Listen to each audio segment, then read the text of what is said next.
Good morning. आप देखना शुरू कर चुके हैं यूनिक लर्निंग। आज हम लोग जिस टॉपिक के बारे में बात करेंगे वो है methods of valuation of goodwill. इससे पहले इस वीडियो का पार्ट 1 आ चुका है। उस वीडियो में मैंने बताया है कि आखिर गुडविल क्या है, गुडविल किस किस स्थितियों में कैलकुलेट किया जाता है और जिस भी स्थिति में गुडविल कैलकुलेट किया जाता है उस स्थिति में क्यों किया जाता है। ये वीडियो पार्ट 2 है। इसमें हम लोग ये पढ़ने वाले हैं कि आखिर गुडविल को निकाला कैसे जाता है। बने रहिएगा हमारे साथ वीडियो के लास्ट तक। तो हमने पिछले वीडियो में देखा था कि गुडविल होता क्या है।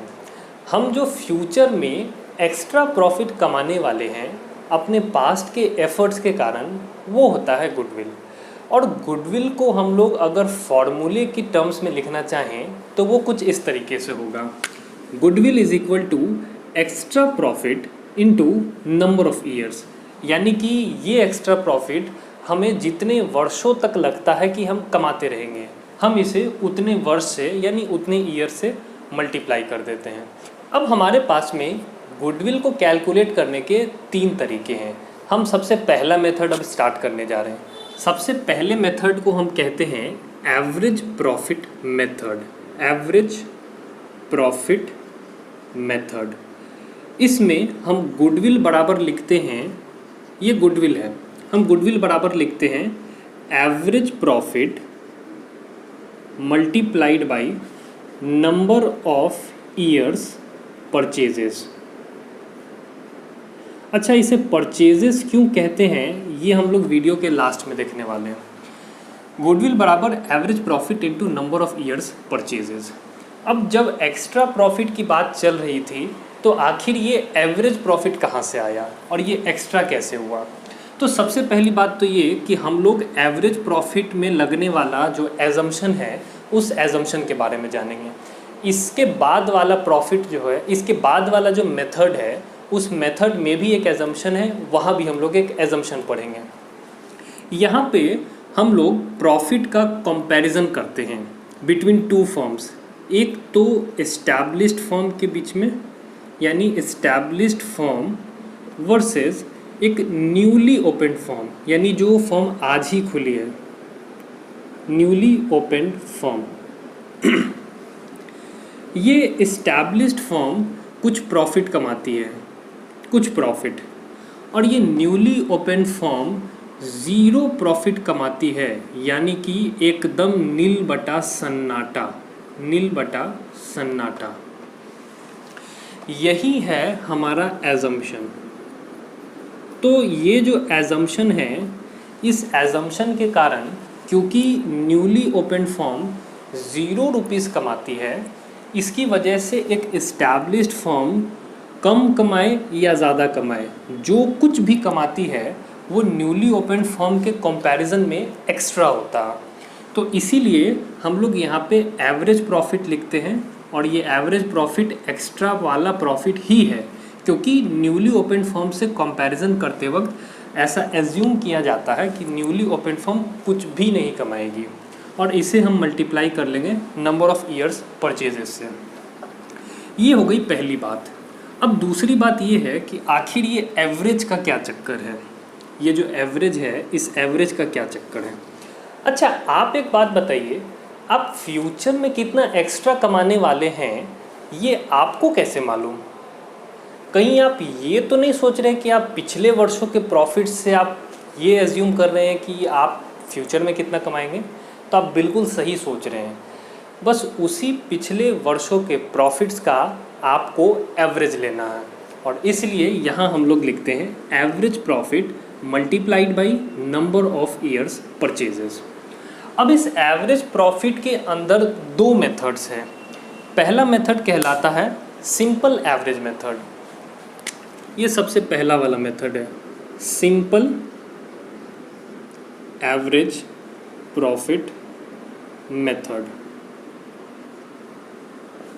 इस मेथड में हम लोग क्या करते हैं, हम लोग गुडविल बराबर सिंपल एवरेज प्रॉफिट लिखते हैं और इसे मल्टीप्लाई कर लेते हैं नंबर ऑफ ईयर्स परचेजेस से। क्लियर है यहाँ तक। ये है सिंपल एवरेज। एग्जाम्पल से समझिएगा बात को। एक फर्म है F1, ये F1 फॉर्म अपनी गुडविल निकालना चाहती है, कैलकुलेट करना चाहती है। तो गुडविल कैलकुलेट करने के लिए इस फॉर्म ने बताया कि भाई मेरा जो प्रीवियस ईयर का प्रॉफिट है वो 10 लाख है, उससे प्रीवियस ईयर का भी 10 लाख है, उससे भी प्रीवियस ईयर का 10 लाख है और उससे भी प्रीवियस ईयर का 10 लाख है। तो हमने कहा कि भाई सिंपल एवरेज प्रॉफिट मेथड से अगर गुडविल निकालना है तो तुम्हें अपने पिछले वर्षों के प्रॉफिट्स का एवरेज निकालना होगा, यानी कि तुम सबको ऐड कर लो। ऐड कर लिए तो हम लोगों को आ गया 40 लाख। इससे हम डिवाइड कर लेंगे 4 से। अगर 3 वर्ष का निकालेंगे तो डिवाइड करेंगे 3 से। और ये आपको क्वेश्चन में बताया जाएगा कि पिछले कितने वर्षों के प्रॉफिट का आपको एवरेज चाहिए। तो आप 40 लाख को डिवाइड कर लेंगे 4 से और आपको मिलेगा 10 लाख। तो ये 10 लाख रुपया आपके पिछले वर्षों का सिंपल एवरेज हो गया। और अब आप इसको अपने एग्जाम्पल में अपने फॉर्मूले में पुट कर देंगे। 10 लाख रुपए ये क्या है, सिंपल एवरेज प्रॉफिट है। और अब आप ये एस्टिमेट करेंगे कि ये प्रॉफिट आप कितने वर्षों तक कमाएंगे। एस्टिमेट करना है, एस्टिमेशन ज़्यादा या कम हो सकता है। और दूसरी बात ये कि आपको क्वेश्चन में बताया जाएगा कि आप ये प्रॉफिट कितने वर्षों तक कमाएंगे, यानी कि कितने वर्षों के लिए गुडविल निकालना है। तो हम लोग अपने एग्जाम्पल में एज्यूम करते हैं कि आपको 3 वर्षों तक ये 10 लाख रुपया 10 लाख रुपया 10 लाख रुपया का प्रॉफिट होता रहेगा। और यहाँ पे आपका गुडविल निकल के आ जाएगा 30 लाख। यहाँ तक बताएंगे, किसी को कोई डाउट है क्या? अगर कोई डाउट नहीं है तो हम लोग आगे बढ़ते हैं। अब हम लोगों के पास में जो एवरेज प्रॉफिट मेथड है इसका दूसरा मेथड आता है, और वो दूसरा मेथड है वेटेड एवरेज प्रॉफिट मेथड। तो हम लोग अपने दूसरे मेथड की तरफ बढ़ते हैं। दूसरा मेथड कौन सा है? दूसरा मेथड है वेटेड एवरेज प्रॉफिट मेथड। इसको भी ज़रा एग्जाम्पल से बात को समझते हैं। सपोज़ आपका जो प्रीवियस 4 ईयर का प्रॉफिट है वो 10 लाख, 20 लाख, 30 लाख और 40 लाख है, और आप इसका एवरेज निकालना चाहते हैं। तो सबसे पहले तो आप इसका सिंपल एवरेज निकालिए कि आप इसका सिंपल एवरेज कैसे निकालेंगे। तो अगर सिंपल एवरेज निकालने बोला गया तो आप इन सारे को ऐड कर लेंगे, और सारे को ऐड करने के बाद जितने वर्षों का आप एवरेज निकाल रहे हैं उतने नंबर ऑफ ईयर्स से डिवाइड कर लेंगे। तो ये 25 लाख आएगा। ये आ गया क्या? ये है सिंपल एवरेज। क्लियर है यहाँ तक? अब हम लोग क्या जानना चाहते हैं, आप ज़रा सोचिए और ये बताइए कि आपको कौन सा प्रॉफिट जो रिज़ल्ट आएगा, कौन सा रिज़ल्ट ज़्यादा अच्छा लगता है? ये सिंपल वाला रिज़ल्ट ज़्यादा अच्छा है या फिर वो वाला रिज़ल्ट ज़्यादा अच्छा है जिसमें कि इस इंक्रीजिंग ट्रेंड की खुशबू आ रही हो? यानी ये जो ट्रेंड है ये इंक्रीजिंग ट्रेंड है। पहले प्रॉफिट 10 लाख था, फिर 20 लाख, फिर 30 लाख और फिर 40 लाख। हो सकता है ये ट्रेंड डिक्रीजिंग हो, 40 लाख, 30 लाख, 20 लाख और 10 लाख। तो कौन सा प्रॉफिट, कौन सा एवरेज प्रॉफिट ज़्यादा अच्छा है?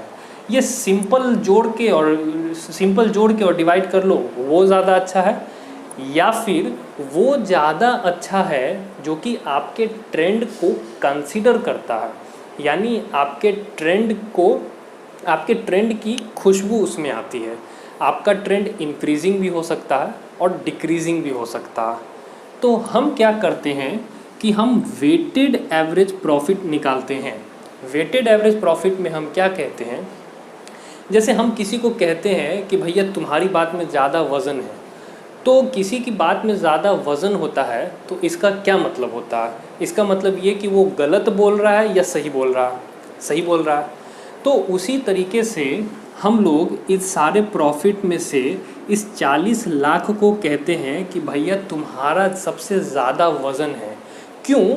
क्योंकि तुम लेटेस्ट हो, तो हम इसको सबसे ज़्यादा वज़न दे देते हैं कि भैया सबसे ज़्यादा वज़न तुम्हारी बात का है, उससे कम तुम्हारे पिछले वर्ष में जो प्रॉफिट था उसका है, और उससे भी कम इसका, और सबसे कम इसका। तो ये हमने प्रॉफिट्स को वज़न दे दिया, और वज़न देने से क्या हो गया, वज़न देने से हम अब इसे मल्टीप्लाई कर लेंगे और ये आ जाएगा 90 लाख और ये आ जाएगा 1,60,00,000। क्लियर है इतनी बात।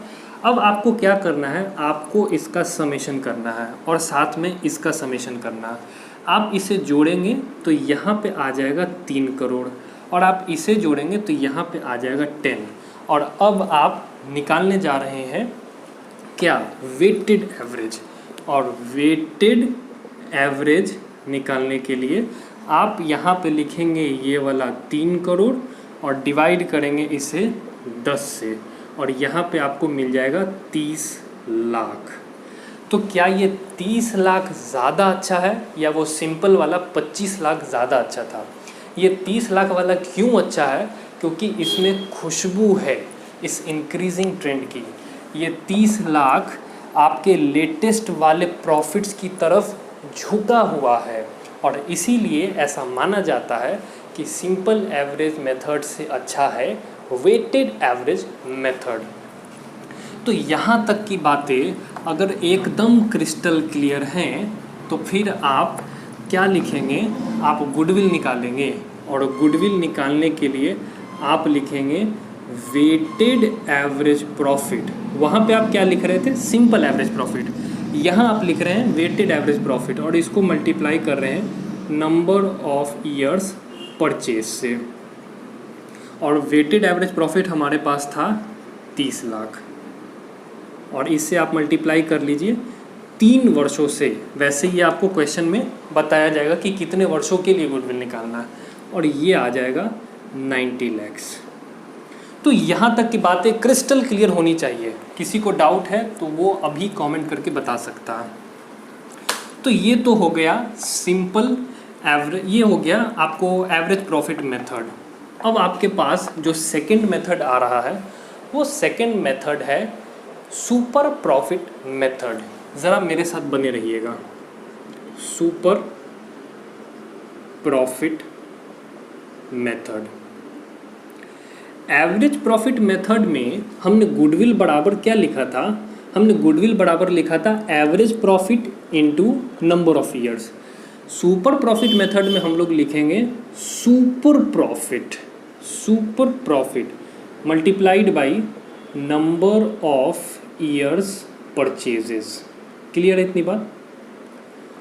अब ये सुपर प्रॉफिट का क्या चक्कर है, तो फिर से यहाँ एक एजम्पशन आता है जिसके लिए हमने आपको पहले आगाह कर दिया था। ये एजम्पशन क्या है, यहाँ पे फिर से एक बार कंपैरिजन होता है एक इस्टेब्लिश्ड फर्म का एक न्यूली ओपनड फर्म से। और इस्टेब्लिश्ड फर्म का कंपैरिजन होता है न्यूली ओपनड फर्म से। एक इस्टेब्लिश्ड फर्म क्या कमाती है, एक इस्टेब्लिश्ड फर्म एवरेज प्रॉफिट कमाती है। हम लोगों ने पिछले वाले मेथड में देख लिया है कि भाई यहाँ पे एवरेज प्रॉफिट कैसे आ रहा। अब यहाँ पे एक एजम्पशन आ रहा है, गौर से सुनेंगे। न्यूली ओपनड फर्म का पिछला वाला एजम्पशन पिछले वाले मेथड में क्या था कि न्यूली ओपनड फर्म 0 रुपीज़ कमाएगी, कुछ भी नहीं। और यहाँ पे एजम्पशन लगाया जाता है कि ऐसे कैसे हो सकता है कि 0 कमाएगी, कुछ तो कमाएगी ना। तो यहाँ हम लोग लिखेंगे कुछ, यानी कि एक न्यूली ओपन फर्म कुछ थोड़ा सा ही सही लेकिन बिना गुडविल का कुछ तो कमाएगी ना। और उसके बाद हम लोग क्या करते हैं, हम लोग इस एवरेज वाले प्रॉफिट में से इस कुछ को माइनस कर लेते हैं और ये हमें सुपर प्रॉफिट दे देता है। सुपर प्रॉफिट, सबसे पहली बात ये कि ये सुपर प्रॉफिट एक्स्ट्रा कैसे हुआ। गुडविल में एक्स्ट्रा प्रॉफिट आता, तो ये एक्स्ट्रा कैसे हुआ। एक्स्ट्रा इसीलिए हुआ क्योंकि ये न्यूली ओपन फर्म कुछ कमाएगा और ये एस्टैब्लिश्ड फर्म एवरेज प्रॉफिट कमाएगा और एवरेज प्रॉफिट में से कुछ माइनस कर देंगे तो जो आएगा वो न्यूली ओपन फर्म से एक्स्ट्रा आएगा और उसे हम लोग सुपर प्रॉफिट कहते हैं। तो यहाँ हमें सुपर प्रॉफिट मिल गया और इसे मल्टीप्लाई कर लेंगे नंबर ऑफ ईयर्स परचेजेस में। अब ये कुछ क्या होता है, कुछ का मतलब क्या? देखो भैया, न्यूली ओपन फर्म का जो कैपिटल होगा उस कैपिटल पे नॉर्मल प्रॉफिट तो कमाया जाएगा ही ना। यानी कि अगर उस कैपिटल को, उस पूंजी को हम लोग अपने फर्म में नहीं रखते, यूज़ नहीं करते, तो बैंक में भी रख देते, एफडी कर देते, तो कुछ तो मिलता ना। तो वही है बस कि ये कुछ क्या है कि भाई ये जो कैपिटल है इस न्यूली ओपन फर्म का, इस पे एक नॉर्मल रेट ऑफ रिटर्न यानी कि कुछ मिनिमम बिना गुडविल का कुछ तो कमाई होगा ना। और इसी प्रॉफिट को हम लोग नॉर्मल प्रॉफिट के नाम से जानते हैं। यानी अपने कैपिटल पे नॉर्मल के दर से ब्याज कमाना, नॉर्मल रेट ऑफ रिटर्न कमाना, ये नॉर्मल प्रॉफिट कहलाता है। और जब हम एवरेज प्रॉफिट में से नॉर्मल प्रॉफिट को माइनस कर लेते हैं तो हमारे पास में जो बच जाता है वो सुपर प्रॉफिट कहलाता है। और ये सुपर प्रॉफिट मल्टीप्लाई हो जाएगा नंबर ऑफ ईयर्स परचेजेस से। क्लियर है बात यहाँ तक? अब थोड़ा सा एग्जाम्पल से अपनी बात को हम लोग समझ लेते हैं, छोटे से एग्जाम्पल से। तो हमारे पास में जो सबसे पहला एग्जाम्पल है वो एग्जाम्पल ये है कि यहाँ है एक एस्टैब्लिश्ड फर्म, एक एस्टैब्लिश्ड फर्म, और यहाँ है एक न्यूली ओपनड फर्म। क्लियर है बात यहाँ तक? अब एस्टैब्लिश्ड फर्म और न्यूली ओपनड फर्म में दोनों के पास ही कुछ कैपिटल है। सपोज़ 25 लाख रुपया का कैपिटल इसके पास भी है, ये कैपिटल है, और 25 लाख रुपया का कैपिटल इसके पास भी है। अब एस्टैब्लिश्ड फर्म 4 लाख रुपए कमाता है और ये क्या है? ये है एवरेज प्रॉफिट। क्लियर है बात यहाँ तक?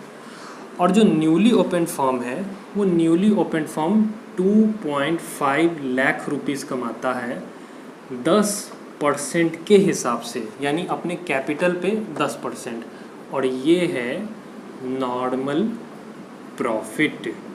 तो हम लोगों के पास सुपर प्रॉफिट कैसे आएगा?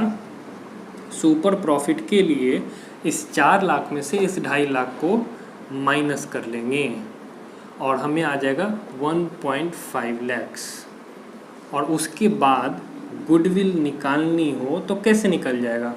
Super profit 1.5 lakhs into number of years purchases, यानी कितने सालों तक ये सुपर प्रॉफिट आप कमाएंगे? 1.5 लाख, 1.5 लाख, 1.5 लाख, 1.5 लाख, कितने सालों तक? तो हमारे एग्जाम्पल में हम लोग 3 साल लेके शुरू से ही चल रहे हैं, तो ये आ गया 4.5 लाख रुपीज़। यही है आपका सुपर प्रॉफिट मेथड वाला गुडविल। तो 2 मेथड्स आपके पास में क्लियर होंगे। और एक बात कि ये जो एवरेज प्रॉफिट जो आप निकालते हैं ये सिंपल एवरेज भी हो सकता है, वेटेड एवरेज भी हो सकता है। आपके क्वेश्चंस में आपको बताया जाएगा कि सिंपल एवरेज निकालना है या वेटेड एवरेज निकालना है। आप पाएंगे कि जब जब आपको क्वेश्चन में पास्ट के प्रॉफिट्स में कोई ट्रेंड दिखेगा, या तो बढ़ता ट्रेंड या तो घटता ट्रेंड, तो ट्रेंड वाले जगह आपको वेटेड एवरेज निकालने कहा जाएगा। और जब आप ऐसा पाएंगे कि आपको कोई ट्रेंड नहीं दिया गया है तो आप वहाँ पे सिंपल एवरेज निकालेंगे और फिर उसमें से नॉर्मल प्रॉफिट आप माइनस करेंगे and you will get super profit. तो आई होप यहाँ तक की बातें आपको क्लियर है। अब हमारे पास में एक तीसरा मेथड आ रहा है और उस तीसरे मेथड को हम लोग कहते हैं कैपिटलाइजेशन मेथड। जो तीसरा मेथड है वो है कैपिटलाइजेशन मेथड। अब इस कैपिटलाइजेशन मेथड के अंदर भी 2 मेथड है। जैसे पहला वाला एवरेज प्रॉफिट मेथड के अंदर भी 2 मेथड था, सिंपल और वेटेड, वैसे ही कैपिटलाइजेशन मेथड के अंदर भी 2 मेथड है, capitalisation of average profit and capitalisation of super profit. तो देखेंगे सबसे पहला, जिसको एवरेज प्रॉफिट अच्छा लगता है वो यहाँ पे एवरेज प्रॉफिट लिख लो, जिसको सुपर प्रॉफिट अच्छा लगता है वो यहाँ पर सुपर प्रॉफिट लिख लो। क्लियर है बात? अच्छा, अब एग्जाम्पल से बात को समझते हैं। हमारा एवरेज प्रॉफिट इससे जस्ट पहले वाले एग्जाम्पल में एक इस्टेब्लिश्ड फॉर्म का कितना था? तो 4 लाख था, 4 लाख, ओके। और सुपर प्रॉफिट था 1.5 लैक्स। क्लियर है बात यहाँ तक? अब एक न्यूली ओपन फॉर्म एक इस्टेब्लिश्ड फॉर्म से पूछ रही है कि भैया हम कितना कैपिटल अपने दुकान में लगा दें कि तुम्हारे जितना प्रॉफिट कमा पाएँ। मेरे पास गुडविल नहीं है, तुम्हारे पास है, लेकिन कितना कैपिटल लगा दें कि तुम्हारे जितना कमा लें। तो हम उसको बड़ा सीधा सा जवाब देते हैं कि देखो भैया 40 लाख रुपया का पूंजी तुम अपने दुकान में लगा दो और इस 40 लाख रुपए के पूंजी पे तुम नॉर्मल रेट ऑफ रिटर्न कमा लोगे और तुमको भी ये 4 लाख रुपया का सालाना कमाई हो जाएगा। यहाँ तक तो कोई दिक्कत नहीं है। तो हम उसको क्या कहते हैं कि भैया जब भी उस पूंजी को निकालना चाहते हो जिससे कि तुम मेरे जितना कमा लोगे, तो तुम इस 4 लाख को हमेशा डिवाइड करना NRR से, यानी कि हमारे केस में जो NRR है वो 10% था, नॉर्मल रेट ऑफ रिटर्न। तो हम अपने प्रॉफिट में 10% यानी नॉर्मल रेट ऑफ रिटर्न से मल्टीप्लाई करेंगे और हमें मिलेगा 40 लाख। क्लियर है बात यहाँ तक? अब जो न्यूली ओपन फॉर्म है वो एक इस्टेब्लिश्ड फॉर्म से पूछती है कि 40 लाख रुपया हम लगा के 4 लाख कमा पाएंगे। तुम 25 लाख लगा के 4 लाख कैसे कमा रहे हो? यानी कि तुम 25 लाख लगा के 40 लाख रुपया 4 लाख रुपया कैसे कमा रहे हो? ऐसा कौन सा अप्रत्याशित कैपिटल तुम्हारे लिए काम कर रहा है? ऐसा कौन सा हिडन कैपिटल तुम्हारे लिए काम कर रहा है? तो हम कहते हैं कि वो हिडन कैपिटल कोई और नहीं, गुडविल है। ओ, यानी कि इस 40 लाख में से जब हम अपनी पूंजी माइनस करेंगे, जिस पूंजी पे हम 4 लाख कमा रहे हैं, तो हमें गुडविल मिल जाएगा। अच्छा, तो अगर इसको फॉर्मूले में कन्वर्ट करना चाहें हम लोग, तो एवरेज प्रॉफिट को डिवाइड करेंगे NRR से, यानी नॉर्मल रेट ऑफ रिटर्न से, और इसमें से हम लोग माइनस करेंगे जो कैपिटल हम लोग ने अपने बिजनेस में यानी एक एस्टैब्लिश्ड फर्म ने लगा रखी है, और जो भी रिज़ल्ट आएगा वो गुडविल कहलाएगा। बताइए यहाँ तक की बातें क्रिस्टल क्लियर है कि नहीं? अब इसके बाद में हम लोग इसका दूसरा मेथड के तरफ बढ़ रहे हैं। वैसे इस मेथड को क्या कहते हैं? इस मेथड को कहते हैं कैपिटलाइजेशन ऑफ एवरेज प्रॉफिट। अब हम लोग देखने जा रहे हैं कैपिटलाइजेशन ऑफ सुपर प्रॉफिट। अब इस मेथड में एक newly open firm established firm से कहती है कि देखो 25 लाख तो लगा ही रखे हैं और 2.5 लाख तो कमा ही रहे हैं उस 25 लाख पे 2.5 लाख तो कमा ही रहे हैं। ये बताओ कि और कितना लेके आएँ, मतलब और कितना कैपिटल लेके आएँ कि तुम्हारे बराबर पहुंच जाएं, यानी कि तुम्हारे जितना 4 लाख यानी कि 1.5 लाख एक्स्ट्रा और कमा लें। तो हम कहते हैं कि देखो भैया मेरा जो सुपर प्रॉफिट है इसको फिर से तुम डिवाइड कर लो नॉर्मल रेट ऑफ रिटर्न से, यानी कि 10% से, और तुमको 15 लाख रुपया मिल जाएगा। यानी कि वो कैपिटल जो कि तुम अपने फर्म में और भी लगा दो, एक्स्ट्रा लगा दो, तो तुम इस पे 1.5 लाख कमा लोगे। पहले से 2.5 लाख कमा रहे थे, दोनों मिलके 4 लाख हो जाएगा। यानी कि सुपर प्रॉफिट को डिवाइड कर लेना है नॉर्मल रेट ऑफ रिटर्न से। क्लियर है बात यहाँ तक? अब न्यूली ओपन फर्म पूछती है कि ये 15 लाख रुपया का कैपिटल तुम तो लगा नहीं रखे हो, तुम तो सिर्फ 25 लाख लगा रखे हो, तो फिर तुम ये एक्स्ट्रा वाला सुपर प्रॉफिट कैसे कमा रहे हो? हम कहते हैं कि भैया ये जो एक्स्ट्रा कैपिटल, हिडन कैपिटल मेरे लिए काम कर रहा है वो कोई और नहीं, गुडविल है। अच्छा, यानी गुडविल बराबर super profit divided by normal rate of return.